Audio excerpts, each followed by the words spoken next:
mais uma vez juntos para estudar mais uma região. E agora os senhores escrevem aí, professor, nós já estudamos a Norte, nós já estudamos o Nordeste, e agora, qual será? A aula de hoje, pessoal, vai ser sobre uma região muito boa, onde tem sofrência demais, onde tem música para você dançar arretado, que é a região, olha aí na tela, Centro-Oeste, diretor, solta o som.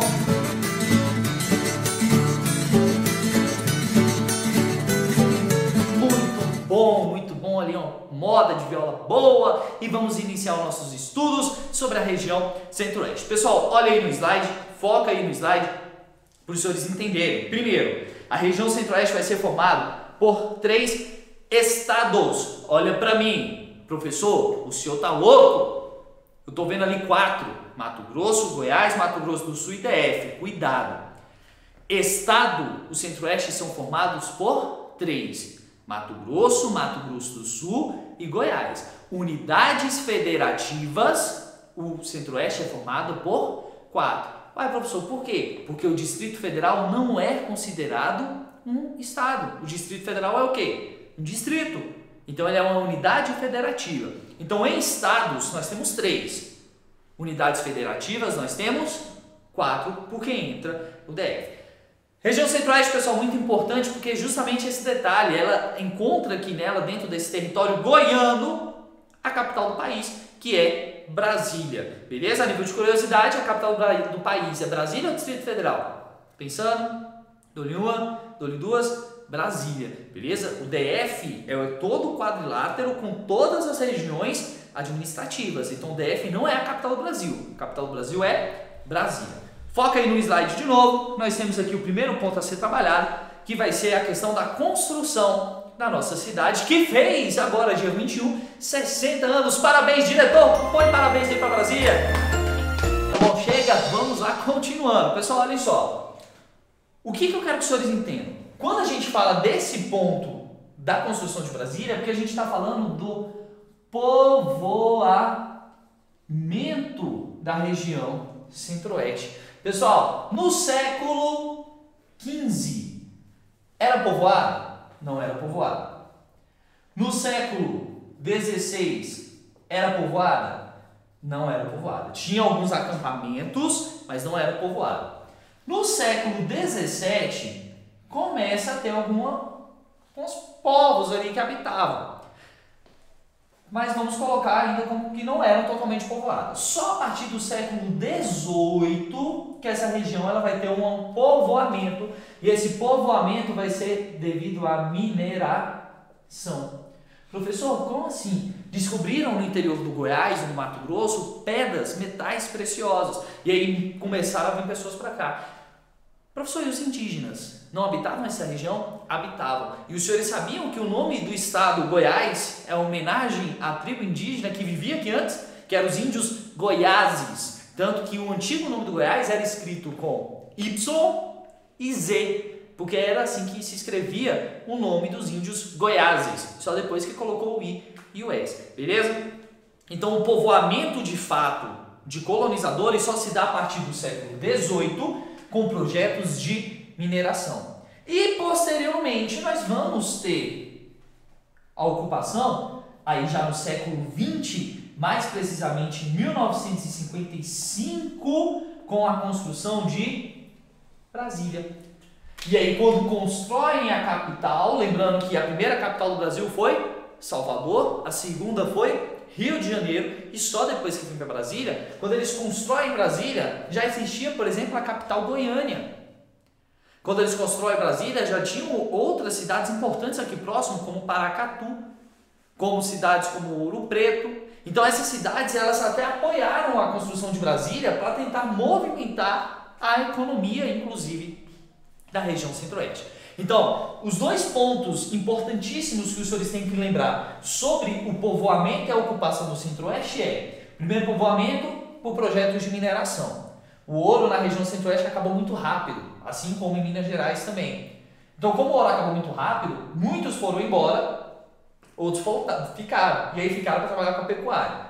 E o segundo ciclo de povoamento, a construção de Brasília, que vieram pessoas de várias partes do Brasil, principalmente nordestinos, beleza? Então olha aí na imagem, nós temos uma foto aí, duas fotos, né, à esquerda, uma foto do Congresso, aí na década de 50, entre 56 e 57, e a segunda da Esplanada, que não é totalmente diferente de hoje, né, ainda estavam construindo ali os ministérios, quem conhece Brasília hoje sabe que é totalmente diferente dessa realidade.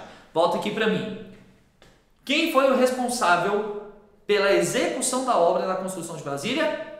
Muito bem, Juscelino Kubitschek. Mas ele que idealizou a construção de Brasília? Não, beleza? Cuidado com isso. Brasília, desde o período colonial, desde Marquês de Pombal, já tinham ideias para que construísse a nova capital. Então, desde o século XVI, já defendiam que construísse uma nova capital. Então, isso passou por Marquês de Pombal, Dom Pedro I, Dom Pedro II, José Bonifácio, Hipólito, que foi o criador do Correio Brasiliense. Então nós vamos ter várias pessoas que defendiam isso. Só que quem executou foi Juscelino Kubitschek. A ideia não foi dele, ele apenas executou algo que já estava previsto, inclusive, na Constituição que foi promulgada pelo Getúlio Vargas, ok? Olha então no slide, nós temos, além disso, um outro ponto muito importante que é sobre esse gráfico aí. Pessoal, nesse gráfico que os senhores estão olhando, a gente está vendo uma consequência no Centro-Oeste. Olha aqui para mim. Hoje, o Centro-Oeste ele produz muito no campo agrícola e pecuário. Se você viajar, por exemplo, daqui para Goiânia, daqui para Belo Horizonte, daqui para Padre Bernardo, ou daqui para Lusiânia não, Formosa, os senhores vão ver muitas áreas de plantação. Existem áreas de plantação, por exemplo, de soja, que você só vê plantação. E aí você se pergunta assim, gente, não tem fim essa plantação? Porque é uma quantidade muito grande. Não só de plantação, você vê também aquelas plantações de churrasco, já viram? Aqueles boizinhos brancos, bonitinhos lá, enormes, e você fala assim, gente, que plantação de churrasco bonita. Isso no Brasil sempre foi assim? Não foi. Pessoal, olhem só. O Centro-Oeste, ele vai ter um solo que é considerado ácido. Uai, professor, o solo ácido? Sim. E pessoal, pelo fato do solo ser ácido, esse solo ele é improdutivo. Ele não produz nada. A acidez do solo, o pH do solo, que os senhores vão estudar lá no ensino médio em química, o solo ele vai ser tão ácido que ele não consegue desenvolver, germinar as sementes. Então, até a década de 60, 70, o solo não servia para nada.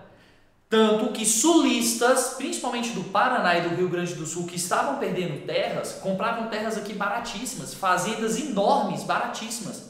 Por quê? Porque a terra não produzia, lá eles estavam perdendo terra, eles vinham para cá. Só que para tudo na vida tem um jeito. Kleber Coaching agora. Diretor, música, por favor, de coaching. Os alunos. Tudo na vida tem um jeito. Tudo. Você que está aí desanimado, triste, tem um jeito também. Por quê? Porque o solo do cerrado, que até então era improdutivo, teve um jeito.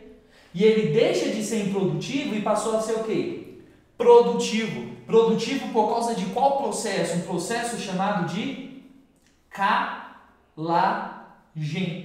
O que é o processo de calagem? É o incremento, quando você adiciona no solo o quê?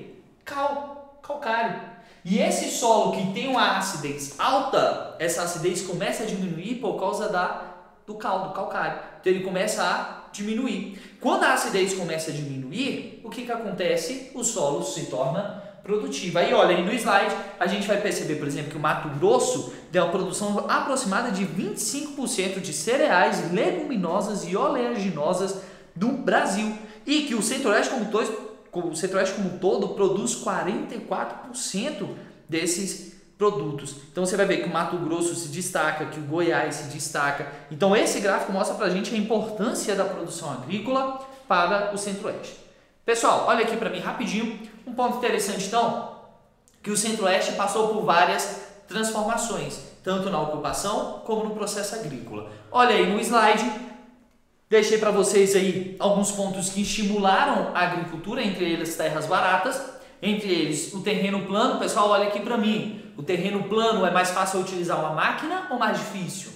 Mais fácil. Aproximadamente nós estamos no planalto. Planalto não quer dizer que são terras altas totalmente irregulares, são terras altas irregulares, mas tem uma constância, basta você pegar o próprio Distrito Federal. Então você vai ver que tem subida, tem descida, mas tem áreas mais ou menos planas, então isso favorece o uso de maquinário, colheitadeiras, semeadeiras, arados mecânicos, por aí vai. E olha aí no slide o último processo de calagem que vai favorecer a produção agrícola. Pessoal, pontos negativos também, que vai ter uma concentração de terras hoje.